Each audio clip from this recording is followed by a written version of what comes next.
To start, as we often do, I hope you'll rise and join me in the Pledge of Allegiance.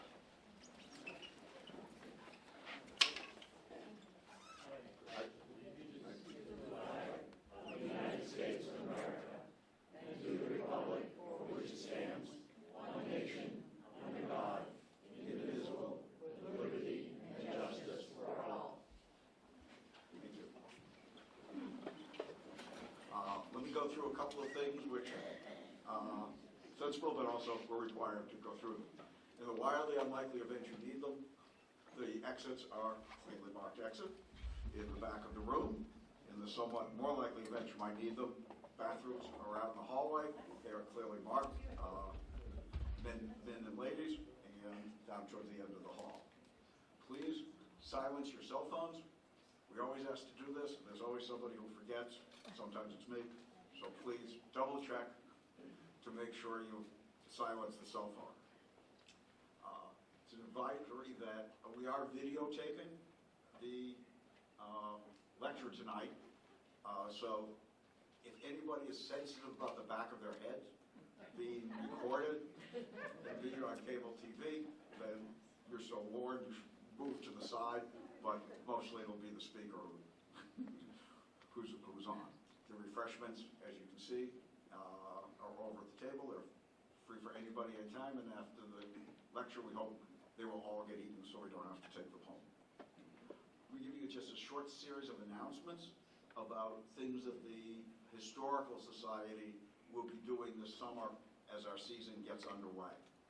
As you will mostly know, our museum is right on Main Street. We have some really good displays in there. It's going to open on Memorial Day, and from there through the summer, it will be open Thursdays through Sundays.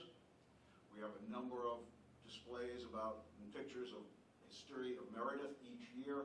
We do a different special theme with special displays. This year's special theme is going to be a tribute to Bob Montana, who was the creator of Archie Comics and drew it for many years.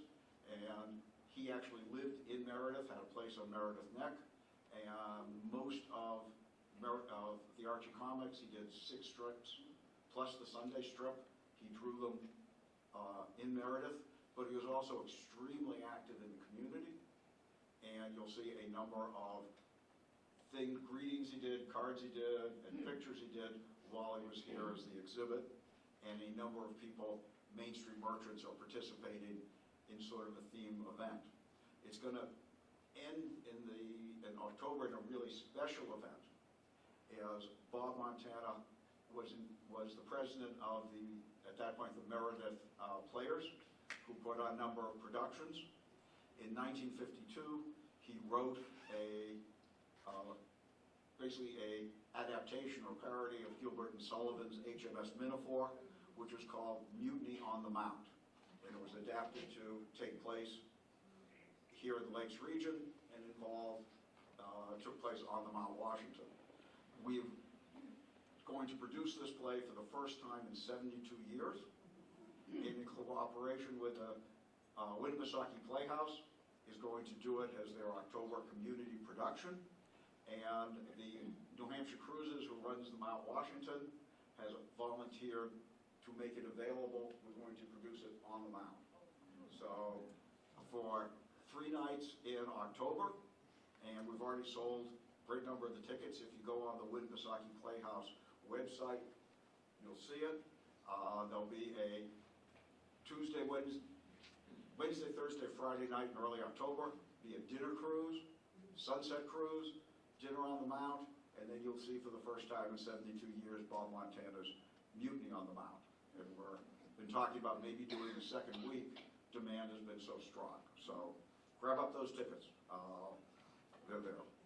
In order to do there's also a yard sale, which we do every year, which is going to be on Saturday morning, May 31st.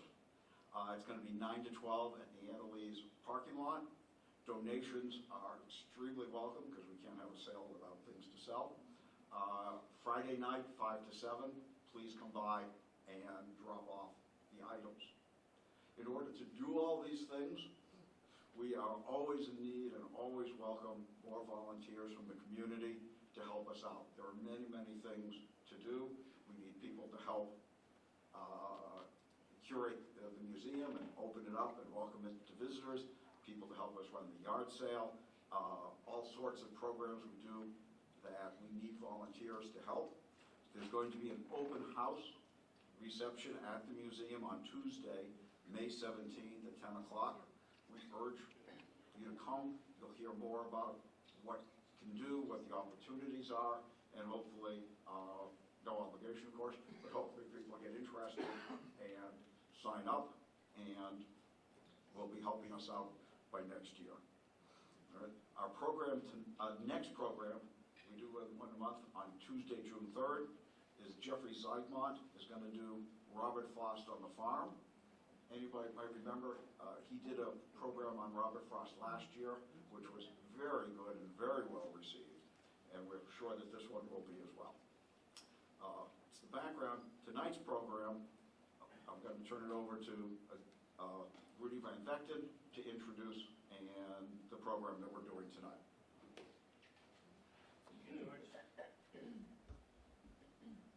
So a couple other program announcements I'd like to make. There's a couple of programs that we're going to be doing in cooperation with the library.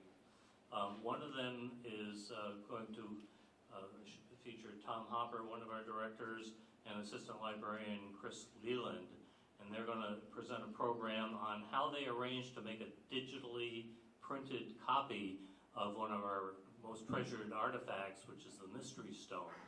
So if you can come to that, I think it's on July 17th. So we've got a couple of months before that. Secondly, we're also contributing to a special visit this summer that's been arranged by librarian Aaron Apostolos of the U.S. Holocaust Museum's traveling exhibit. It's going to take place over a 6-week stretch from July 29th through early September, so watch for more details on that as they become available.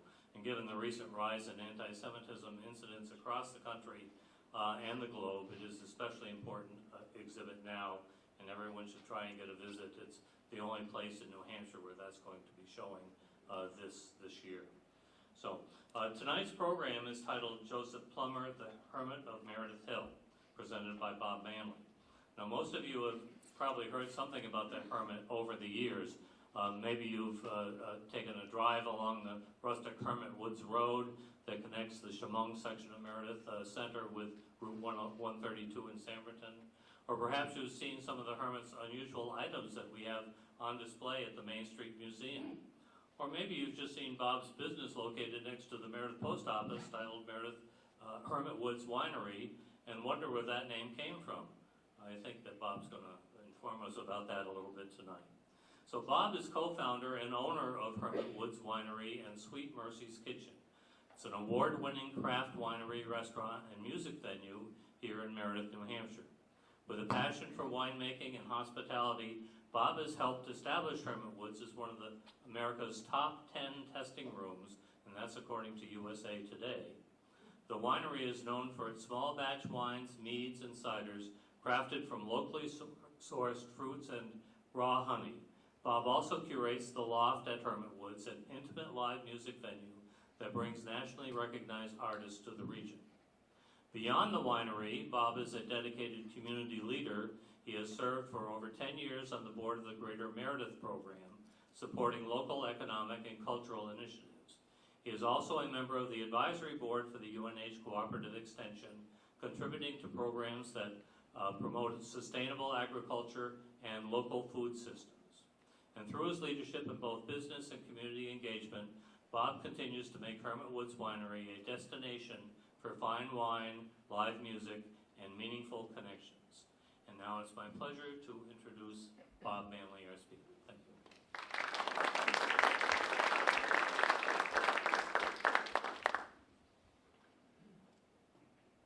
Wow, that was quite an introduction. Thank you so much. Hello, everybody. Good evening. What a joy to see so many people out here interested in the hermit. I love it. I hope my story holds up for you. I'm going to start the story. First of all, I have to, I meant to mention before I start anything, we were talking about Bob Montana, and I don't know if you all know, but Bob Montana also, he was a wannabe filmmaker, and he made his own movie, his depiction of the Hermit, Joseph Plumer. And that movie is actually in our library. I've taken it out myself and watched it. So if anybody wants to see Bob Montana's version of The Hermit of Meredith Hill, you can check that out at the library and watch it at home. So anyway, you may be wondering why I was chosen to give this presentation. I certainly was wondering myself. But with a little thought, I put two and two together and figured it out. I'm certainly not a historian, but I'm one who appreciates history, and always have. And some of that comes from, I grew up in the country. I grew up in a small town, Scituate, Rhode Island, and as a young child, 7, 8, 9 years old, spent many, many, many hours wandering the woods around my house, and there were a lot of woods. And in those woods were the cellar holes of many former residents that had lived in my town over the years. And I really enjoyed digging through the remains of these old cellar holes, trying to figure out what I could about the people who lived there before me. So I've got this sort of in my blood from when I was very young. But the real reason that I'm here is because, as mentioned, I named my business Hermit Woods Winery, and I'll give you some background on that. So my founders and I, we founded my winery in my home, which was actually in Samberton when we opened the winery. It was on Taylor Road. And in the year leading up to opening the winery, we were scratching our heads, what are we going to call ourselves? And we came up with dozens and dozens of ideas, all of which failed the test. Until one day it was suggested that we consider the concept of naming ourselves after Hermit Woods, which ironically was located in Meredith, which is where we are now, which is sort of serendipitous. But we wanted to give ourselves a sense of place and a little bit of a sense of history. And we knew a little bit about Hermit Woods and why it was called that. And taking note of the fact that Hermit Woods had created the names of lots of things in our area. There's Hermit Pond and Hermit Lake and Hermit Woods Road and Hermit Farm. We thought, what a great way to give ourselves a sense of place by naming our business Hermit Woods Winery. So in 2011, we opened on Taylor Road with the name Hermit Woods Winery, and have been running it under that name ever since. And I hope till, well, as long as I'm around, I hope we'll be doing it. So that's a little bit about why I'm here giving this presentation. In this picture, you could see my partners. It was myself and Ken Hardcastle and Chuck Lawrence who founded this business together. We had been budding winemakers for 7 or 8 years, and very much like the Hermit, were sourcing the ingredients for the wines we were making from our farms and our land around us and our neighbors and our neighbors' neighbors. And so another connection with the local land and the local forest, which I think you'll see soon, was very much about what the Hermit was about. And this was the location, actually, of my home, and this was the entrance to the winery. We divided the house in two, and this side of the house became the winery, and this became my home. I had this picture, the local local horse riders would come over and go wine tasting and put their horses out to pasture while they were enjoying a glass of wine. I always wondered, is there a chance that you could get a DWI, but can you get a RWI or something like that? I don't know. I don't think anybody did. And these are my partners on the deck of the winery where we started in 2011. And a peek inside when we first opened. So that's why I'm here talking about the Hermit. And I would like to add too that many of you may already know lots about the Hermit. There isn't a lot to know. He was a hermit. So there's only a little bit of history that we know about him, and much of that history has been well documented by our wonderful historical society here. So if you've taken any interest at all and you've poked around in the historical society, you may already know some of, or as much as I already know. Some of you may anyway. But hopefully I can add some color to the story that will help keep your interest and help you learn maybe a little more. And for those of you who haven't poked around, you'll get the story fresh from me today. And I want to talk a little bit about that before I get into the details. To some degree, all history is somewhat of a story. We certainly have lots of facts that we lean on to build that story, but as time goes on, those stories are really all we have to sort of bring the past into the present.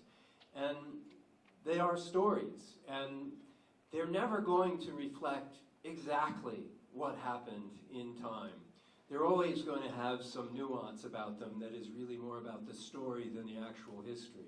And the further you go back in time, the more accurate that is. So what you're going to hear from me today are stories about the hermit, some of which might be absolutely true, some of it which might be variations on the truth, or stories made up by people who knew the hermit and wanted to depict him in a way different than maybe he was. But it is still a story, and who doesn't love a good story, right? So hopefully we'll have a good story for you. So the following that I'm going to share with you is mainly coming from, or many of the facts of what I'm going to share with you, or the stories I'm going to share with you, is coming from a book that was written. How many of you have actually seen or read this book? A few of you. Good. So you know much of the story already. So I hope I can add to it for you. This book was an account of Joseph Plumer's life that was believed to be written by Fred D. Plumer, the great-great-grandson of Joseph's dad, Jesse D. Plumer. And it was believed to be written around the turn of the century. And there's other information. I dug around quite a bit in the Historical Society to find out anything that might add to this story or embellish it in other ways.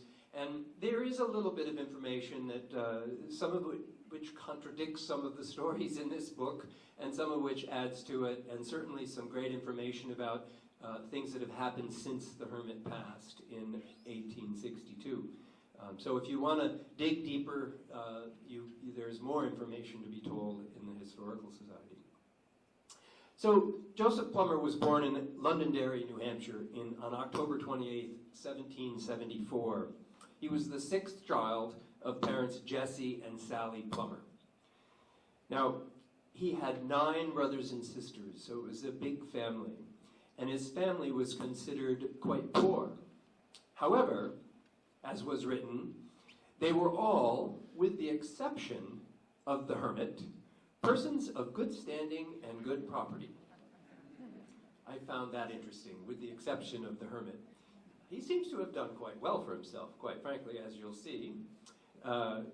Soon after Joseph was born, his family moved to Sanberton, and they settled there and lived the rest of their lives there. Joseph was considered, from the early days, a peculiar child, right from the get-go. He would hide under his bed when people would come to the house to visit. He would run into the woods and stay away as much as possible from gatherings or groups or people in his world. However, he did receive what was considered at the time a standard education. He did attend school, but he was a loner for sure, and that was recognized very early on.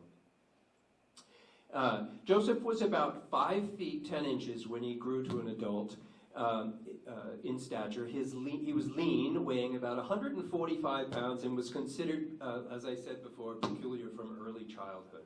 At the age of 21, in 1795, he bought a 7-acre property. And actually, I should show you. I have a slide here.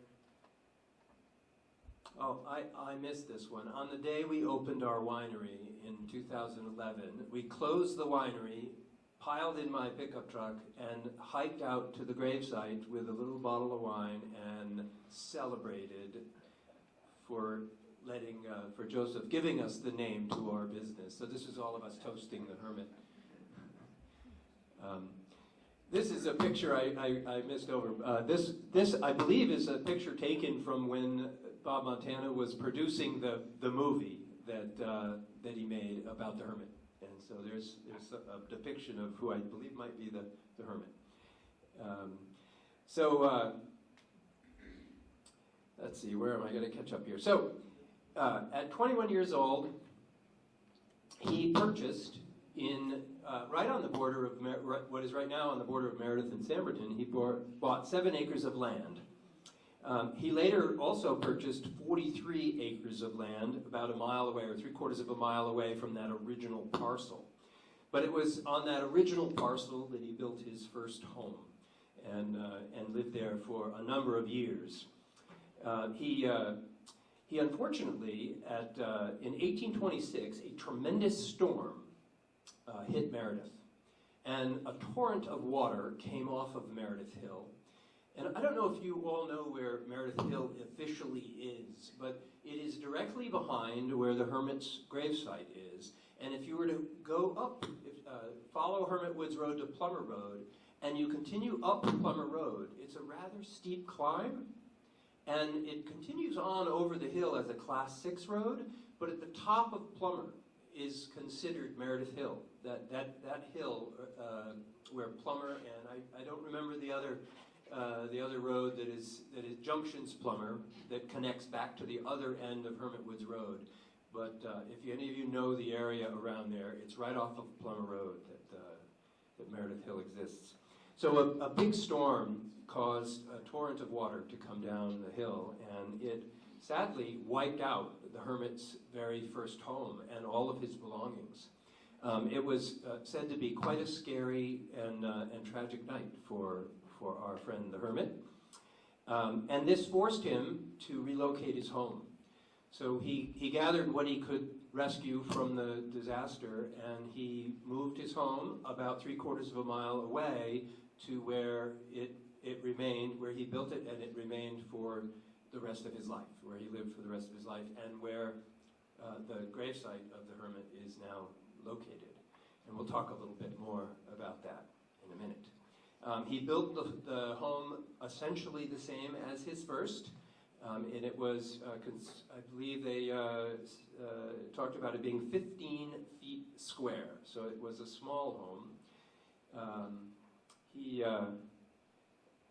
Let's see. He had quite a number of skills. He was very talented. He was considered very bright, pretty learned for somebody considered a hermit. So he crafted many things in his home. He crafted some of the tools that he used to make his home and to tend the property around his home. He made baskets. He made chairs, tubs, wooden scales, and he made violins, which he actually was an accomplished player of. So he was quite a talented guy, and I have another slide to show you some of these things. Going the wrong way. So this display was formerly at the Historical Society. It's at the moment not available, and it will hopefully be on display again, but this is a little display that's dedicated to the items that have been found of the hermits. These are some of the tools that were his tools that he worked with to make things at his cabin. That's a description of them. This is a lantern. He made candles, and he built this lantern to light his home.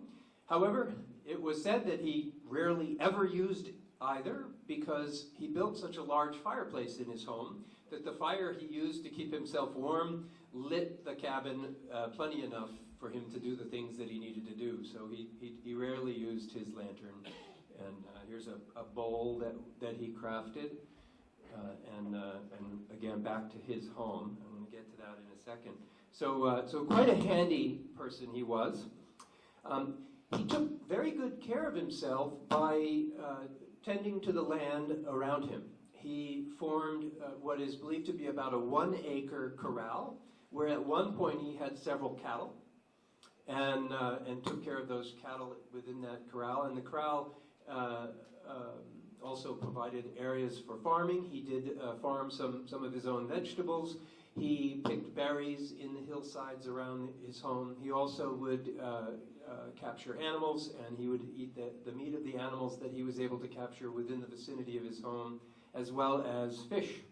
And it's believed that his entire diet was made up mostly of the things that he was able to acquire in and around the location where his home was. And when you know where that area is, a beautiful area, there's lots of wonderful little streams that go through there, and you can imagine that he was able to do some of that.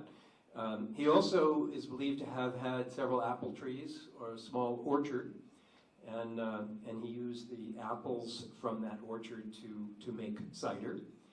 Another wonderful connection with Hermit Woods, as we're also producers of cider. So again, quite a talented man. He, when he built his home, a couple interesting things, being that he's a hermit.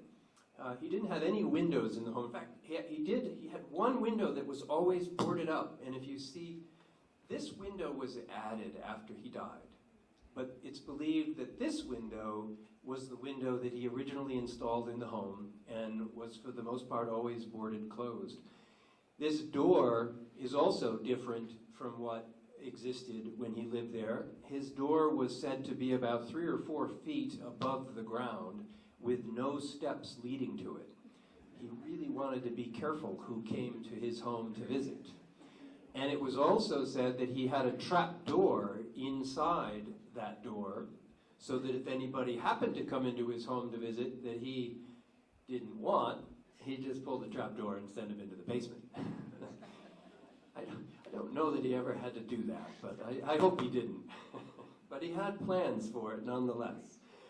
So he slept on the upper floor up here, and he had a ladder to access his upper floor, and he would pull the ladder up every night and stow it on that upper floor to ensure that anybody who might enter his home, or had he had any guests, which he occasionally did, they did not visit him in his sleeping quarters.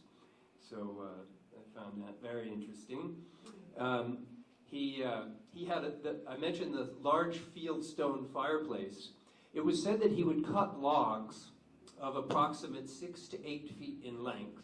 And over the years, with the clearing of his land, he acquired a pile of logs that was said to reach the height of the average barn in the area. And many of those logs remained past his death. He never got through them all. But he would feed the logs into the fireplace, and as they burned, he'd just keep pushing them in. He was very good use of his time. He didn't want to cut them all up into little pieces like we do. He just pushed the log into the fire as he needed more wood. I thought that was interesting. He's very industrious. It was said that he lived on 13 cents a week. And if you were to equate that to today's dollars, it suggested that he lived on about $175 a year. Pretty good. So he was clearly good at collecting his own food and his necessities around his place. The orchard which he produced his apples from, and I found this interesting. It talks a little bit about actually how he produced his cider, a little non-traditional way. He would freeze the apples, which would break them down, and then when they thawed, they'd be very soft, and he would put them in a mesh bag and pound the bag to release the juices from the apples, and they would be the bag would filter the juice out, and that's where he would get his cider. There's no mention as to whether it was just cider or possibly hard cider. From everything I know about the hermit, I'm going to guess it was probably just cider, not hard cider, given everything else we know. But I haven't found any mention of whether it was one or the other. He also grew tobacco, and he made snuff with that tobacco, which he would peddle to guests who would show up at his home. And you might wonder why a hermit would have guests, but you'll know in a minute. He had also some maple syrup production. He would tap the local maple trees and produce some of the syrup that he used for his food. And it was said that his syrup was so black, it was as black as the ace of spades. He also sold this to visiting guests. And through the sale of the tobacco and the syrup and the other things, he would raise some of the funds that he needed to live by. One interesting story talked about in the book is his first, only, and only last courtship. He took a smitten to the deacon's daughter, who lived somewhere in the neighborhood. I don't know exactly where. And one day he decided, he crafted this wonderful plan, because he's a hermit, and he decided that he's going to hide in the daughter's bedroom. So he somehow figured out how to sneak into the house with nobody discovering him, and he hid under the bed and waited for this young woman to come home. And much to her surprise, when she went to bed that evening, who popped out from under the bed but Joseph Plumer? And he merely wanted to get to know her and wanted to court her, but he scared the bejesus out of her. And she promptly went running down the stairs and was greeted by her father, the deacon, who gave Joseph Plumer a good lecture. And it was kind of interesting. In the lecture, he suggested that there are better ways to court a young woman, Joseph, than to hide under their bed. And he had some sort of, and I don't have the exact words, but he had some sort of snide response, like, well, and there's also my way, or something to that effect. Clearly it didn't work out that way. So like I said, that was his last courtship. It was very brief. One other interesting thing, he had, I talked about he had made small scales. He also made a life-size scale, and he could weigh people. And he became known for this. And so people from all over the area would come to the hermit's place to get weighed. And he would charge a small fee, I don't know what it was, a penny or something, to find out what your weight was. So he's quite industrious. He sold his stuff. He weighed people to make money. He had actually a little tourist business going. He, where am I? So it was said during some part of his life, there were as many as 100 people a week coming to visit the hermit. He had become so famous in the area that a lot of the kids that were going to the school, what is now New Hampton School, it was a different name at the time, a lot of the kids from the school would come to visit the hermit, and a lot of folks wanted to learn about this person living out in the woods, and Joseph didn't mind, to a degree. Remember, no stairs, trapdoor. He had his limits, and so people who visited him would only get access to what Joseph wanted them to get access to, and again, this is how he raised some of the funds that he used to support himself. He was also considered a very religious man, and it was a Bible students at the local school, New Hampton School, that would come and study the Bible with him, and he would read the Bible with the students and other folks in the community who wanted to come and participate in that experience with him. So I found that also very interesting. But still, the 100 visitors a week, is that a story or is that history? I don't know. Sounds like a lot. I'd like to get that many at the winery. Got to figure out what his trick was. Maybe I need to make some snuff and some very dark maple syrup. Also of interest, one of the things that bothered him more than anything, and you can imagine this as we've already learned, he was quite the hermit. And as time went on, the area around where he lived began to be developed more and more. One thing in particular that he took interest in was the railroad that was about 13 miles away from him. it was very disturbing to him that this railroad was being built and coming through his area. But even more so, he was really upset when he learned that Hermit Woods Road was going to be built, and was very vocal to anybody who would listen that he believed that to be a very bad idea.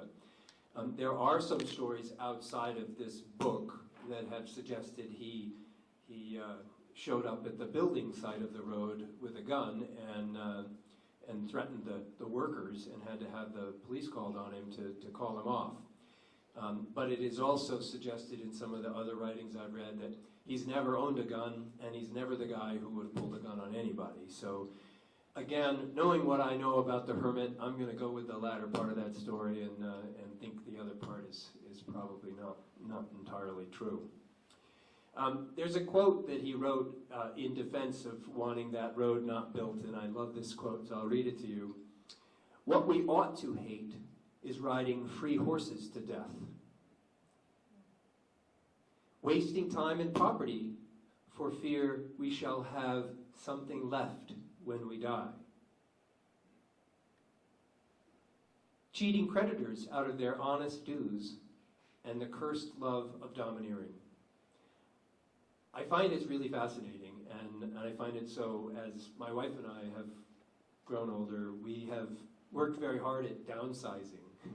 And I think some of the wise words of the Hermit need to be heeded. You know, I think he's onto something that is somewhat true in our lives today. And he was just trying to defend the space that he was sharing with others.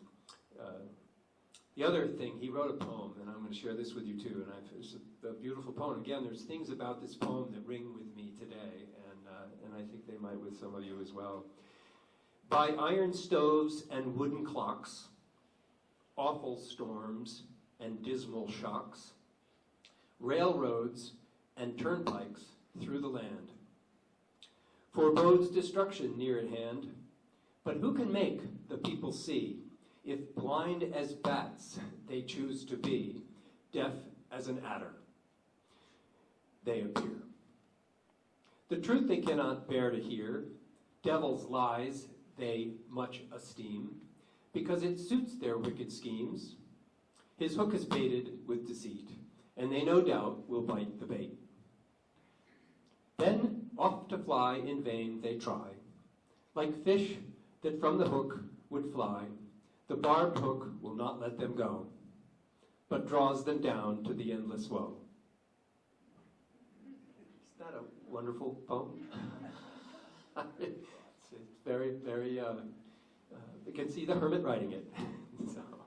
And you can see he was quite learned. And there's another artifact that I think I'll have a picture of it here, that was found, that was the Hermit's decision box. And I've read some interesting things, and there's two schools of thought on the Hermit decision box. And you can see inside there's two walls, and there's colored beans or kernels on the inside. And when somebody would pose a question for him that was challenging and he wanted to get an answer, he would shake the beans in the box. And the number of beans, I think it was the number of beans that were closest to the center, whether they be the black ones or the white ones, would give him his answer, or something like that. But it was also suggested in some of the reading that he made this tool as a way to continue the idea in the locals that he wasn't a smart man. He wanted to have people believe that he needed this tool to make decisions. And so he would use it as a ruse. He would make decisions in front of people so that they thought that this was actually how he did it. And again, given what I've understood about the Hermit so far, I think I'm going to go with the latter. I think he was a really bright guy, and I don't think he needed to shake beans in a box to make decisions. He'd made good decisions all his life, and did quite well. So I kind of find that rather funny. But this box is in existence today, and it's at the Historical Society, and I just love it.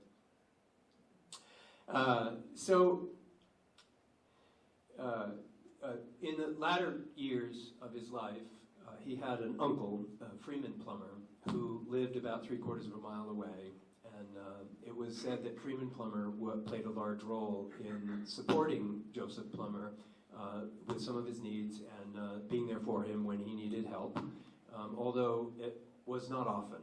He was very much independent, and he lived in a very independent way right up until he died. On December 1st, 1862, Mrs. Freeman Plumer went to the cabin and found that he was quite ill, and he was in bed, and she tended to him on that night, and then shortly thereafter returned a couple days later on December 3rd, and she found him dead. And so right up to the very, very end, when he was, I think, what was his age, 88 years old, he lived on his own in this cabin in the woods. So I'd say he was a pretty bright man, and I'd say he lived his life pretty well from all the things I've understood. He lived it differently than maybe you and I would want to live our lives, but he found his own path, and he followed it, and I have a lot of respect for him for that. After he died, his belongings, it was discovered throughout his property and throughout his home that he had stashed away about $2,200, the equivalent of about $85,000 today. So that you can think about the 13 cents that he made, that he lived on all his life. So he must have sold a lot of syrup over the years and socked most of that money away, because he didn't spend much of it. His estate, the land and any of the money that was found, was divided up between 30 nieces and nephews. And I believe, and there's probably somebody that could get this part of the story more accurate than me, but I believe when that land was taken over, gifted to become a preserve, they had to get the sign-off of over 30 people who had a name on that deed. There was something written about that, and I don't know exactly how it went down, but there were a lot of people who took part, a lot of his relatives. He had a big family. Remember, he had 9 brothers and sisters. And and if you wander around the area on the border of Meredith and Samberton, and you look in the cemeteries that dot the hillsides around this area, you will see lots of evidence of Plumers all throughout those cemeteries. So he did have a big presence. His family had a big presence. And when you're looking, too, you might note, Joseph Plumer had 1 M in his name, whereas most Plumers have 2. So if you're looking at grave sites, maybe there'll be some ways to connect some dots if you find some Plumers with only 1 M in their name as you're looking. His gravestone, and I have some pictures of that. I'll get to that. I'm going to get to those pictures in a second. His gravestone, which there is a story that says that he actually carved his own gravestone or made his own headstone, built the stone wall. He is buried in a cemetery of 1, which you might expect for Hermit. There's no gate into the stone wall that he built around where his gravesite is. It's said that he built his own casket and dug his own grave. Again, might be stories. I don't know. He has a rather elaborate and beautiful headstone. So if he did create it, he did a fantastic job. But I'm not sure that he did. That was just one of the stories that in the reading that it was suggested maybe. On the headstone it says, "The grave of the hermit, Joseph Plumer of Meredith, died December 3rd, 1862, age 88. And at the very bottom, content with seeking happiness for himself only, he lived in seclusion, he died alone, peace to his ashes and the rest of his soul."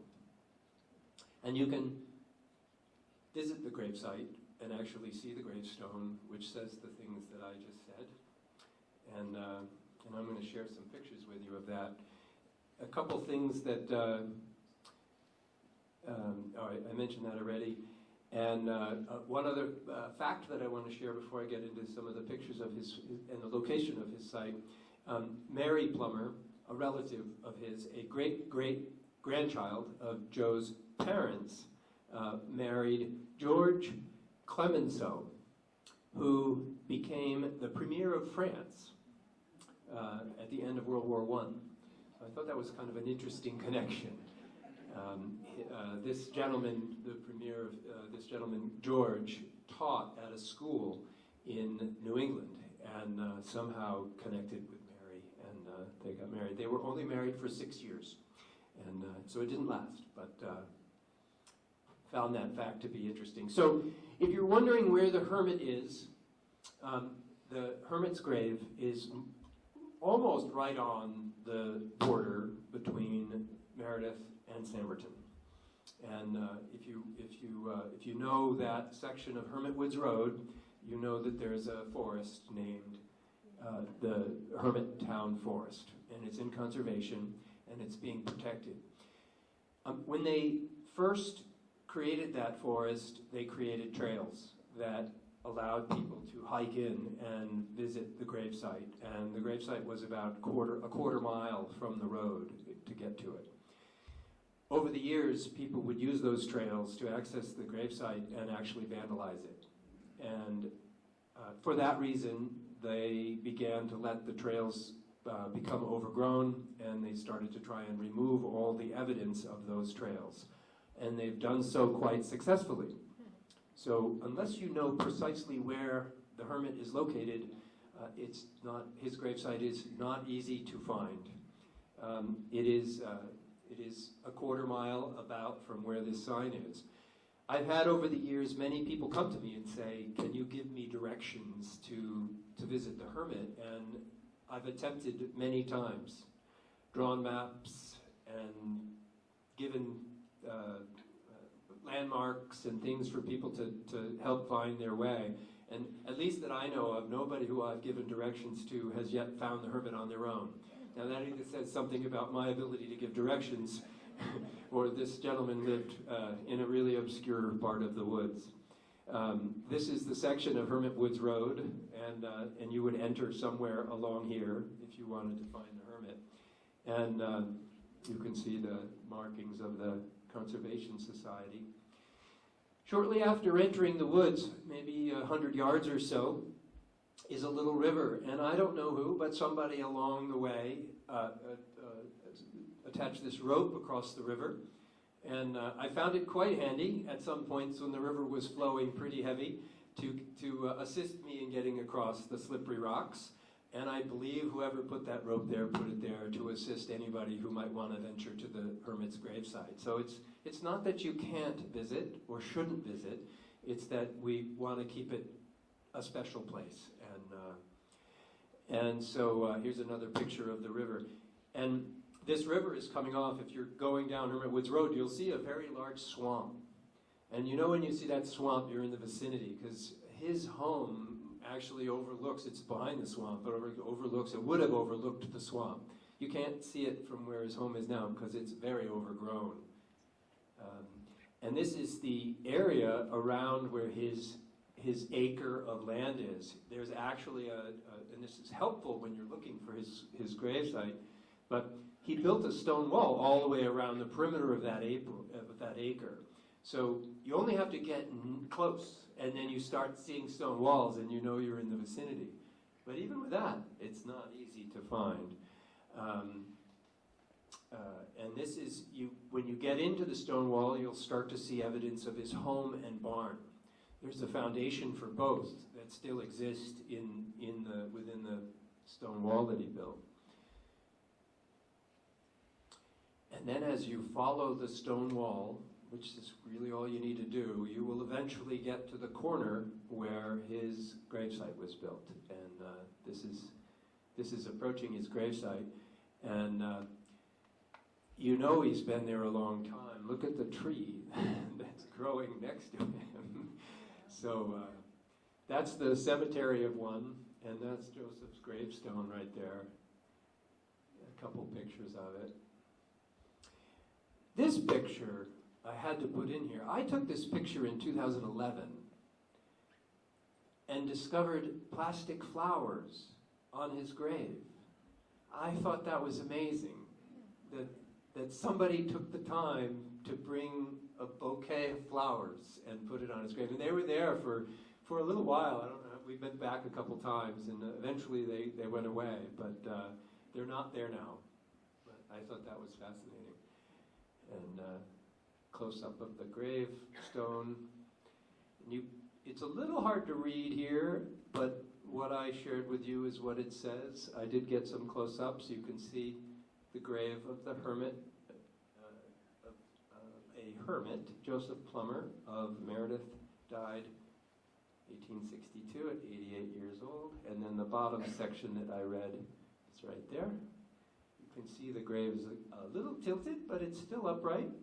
It's a rather large stone. It stands about, I don't know, 3.5 feet high. It's a pretty large stone for a hermit. I find that amazing. He's got a really nice headstone. And again, I think this says a lot about who he was to his community, to his family. He was cared for, both in life and in his death. He was allowed to live the life he wanted to live in the way he wanted to live it, and people took care of him in his passing as well. And to conclude, Hermit Woods is now in downtown Meredith. I'm really proud and pleased to have taken the name Hermit Woods and love the fact that Hermit Woods is in Meredith, where our business continues to be. And so I hope maybe someday you folks will visit this hermit over on Main Street. 100 a day would be ideal. Cheers to that. So I thank you for taking the time to listen to my little story, and I'm happy to take any questions. And Is only the foundation barn the house left? there's all that I can tell is foundation. Yeah, just there's a cellar hole. I hope someday, I keep saying there's just not enough time in the day, I hope someday to go back and rustle around in the leaves and see if I can see more evidence that helps define something about that space. But I imagine he also had a dump site where things got dumped, and there's probably one of those somewhere in the vicinity as well. It'd be fun to find that. But So the picture that you had of this small little house was many years ago, right? oh yes, this picture was taken after he died. There's several stories about what happened to his home. It's believed that this actual home was, initially it was rebuilt by somebody who used it as a space for maybe a vacation home or something. I believe, I'm just putting things together, it's not real clear. But eventually it was purchased by somebody who moved it. And it's believed that this home is actually on somewhere near the corner of Plumer and Hermit Woods. It wouldn't look anything like this. It was rebuilt and made part of a larger home. But it is said that his original home was actually taken apart, beam by beam, and moved over to the new location where it became an actual modern home. Yeah. I know Meredith pretty well, but I don't know where Hermit Woods is. You can catch it on two ends. One end is off of Chemung, and the other end is off of 132. The easiest way to find it is off of 132, because even Chemung can be a twisty-turny ride into the woods. Yeah, it's crazy. When I first moved to Taylor Hill Road, I moved there from Center Harbor, and I did a lot of business in Meredith. Everybody who knows me says I probably have one of the best sense of directions of anybody they know.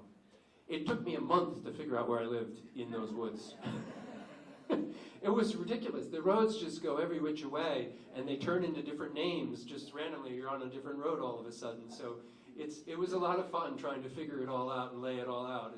I've got it down now after 15 years, but it's quite a maze. So the fact that you're not quite sure where it is isn't hard to believe. But off of 132 is the best way to find it. There's a sign, yes. Anything in the readings explaining how he might have had the money to buy an acre and then 45 acres? That's a great question, and there is nothing that suggests that at all. There's very little information about his actual family and his parents, other than that they were considered poor. So that's a really good question. That would be a good thing to try and discover. But I haven't seen anything in anything I've discovered about the family. Most of the real estate transactions that took place, especially in the early 1800s, 1700s, were the owner of the land, depending on who it was, would let somebody settle on it. And then as they were able to develop crops and animals and so forth, they would pay over time in goods. There was no money back in those days. So they would kind of pay for it, and it was a different kind of 30-year mortgage, if you will. But I'm sure that's the way it is. With maple syrup as black as the ace of spades. That would be part of it. And maybe use of the decision box. Yeah. How close is his grave and property to the Sandringham town line? Well, you start the walk to his grave right at the line, right at there's a sign that says entering Samberton and vice versa, entering Meredith the other way. So that's where you start. It's about a quarter mile. And I have neglected to say, I have been trying to conduct a hike 2 or 3 times a year, where I promote this through the winery, because, I'm sure you might guess, almost everybody who comes in to visit me at the winery wants to know, what is this Hermit Woods, and why did you call yourself that, and who's Joseph Plumer, and all of the above. So it's a really connected story for me, and it's an important connection. So a couple of years ago, with the support of the Historical Society and with the Conservation Commission, I started offering hikes. And the hikes are twofold. They're, one, an opportunity to go with me, and so you can find your way to the actual graves